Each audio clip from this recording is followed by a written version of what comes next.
ஒருவேளை எந்த பிரச்சனையால நீ கட்டப்பட்டிருந்தாலும் சரி, வியாதினால, அடிமைத்தனத்தினால, பாவத்தினால, ஒருவேளை மாந்திரிகத்தினால, பில்லி சூனியத்தினால, ஒருவேளை நீங்கள் கட்டப்பட்டவர்களாய் இருக்கிறீர்களா? இந்த லேகியன் அப்படிதான் கட்டப்பட்டவனாய் இருந்தான். அவனை இயேசு விடுதலையாக்கினான். என் அன்பு சகோதரனே, என் அன்பு சகோதரியே, நீ எத்தனை பிரச்சனையால் கட்டப்பட்டிருந்தாலும் சரி, இயேசு உங்களை விடுதலையாக்க போகிறார். இயேசு உங்களை நிச்சயமாய் விடுதலையாக்கி உங்களை ஆசீர்வதிக்க போகிறார். இவனுடைய குடியிருப்பு கல்லறையாக இருந்தது. இவன் கட்டப்பட்டவனாய் இருந்தான். அடுத்து எந்த நேரமும் அவன் கல்லறையிலே கத்திக்கொண்டே இருப்பான். ஒருவித கூக்குரலை அவன் எழுப்பிக் கொண்டே இருப்பான். அவனுடைய வாழ்க்கையில நிம்மதி இல்லை, அவனுடைய வாழ்க்கையில ஒரு சந்தோஷம் இல்லை, அவனுடைய வாழ்க்கையில சமாதானம் இல்லை. அடுத்து கல்லுகளினாலே தன்னுடைய சரீரத்தை கீறிக்கொண்டே இருந்தான். கல்லுகளினாலே தன்னுடைய சரீரத்தை அவன் கீறிக்கொண்டே இருந்தான். இன்னைக்கு அநேகர் நாமே காயப்படுத்திக் கொள்கிறோம். அநேகர் இன்றைக்கு தற்கொலை செய்து கொள்கிறார்கள். அதற்கெல்லாம் காரணம் என்னவென்றால், பிசாசானவன், பொல்லாங்கானவன் அவர்களை அடிமைப்படுத்தி வைத்திருக்கிறான்.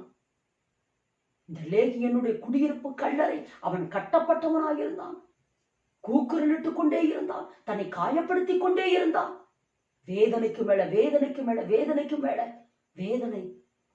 கல்லறையிலேயே எவ்வளவு நாள் குடியிருக்க முடியும்? ஆனால் அவனை விடுவிக்கத்தான் இயேசு கிறிஸ்து எப்படி தேடி வந்தாரோ. என் அன்பு சகோதரனே, என் அன்பு சகோதரியே, இந்த லேகியனை விடுவிக்க யாருமே இந்த பூமிக்கு இல்லை. அவனுடைய தாய் கைவிட்டிருப்பார்கள், தந்தை கைவிட்டிருப்பார்கள். ஒருவேளை அவனுக்கென்று ஒரு குடும்பம் இருந்திருந்தால் அவனை எல்லாரும் கைவிட்டு விட்டார்கள். ஆனால் இயேசு கிறிஸ்து அவனை தேடி வந்தார்.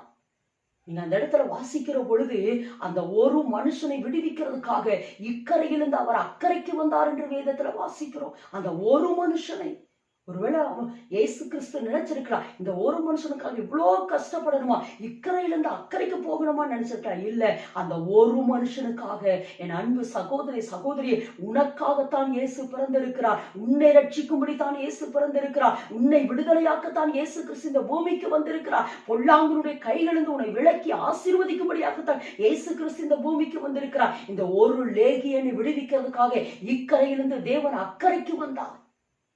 அவனை விடுதலையாக்கினார்.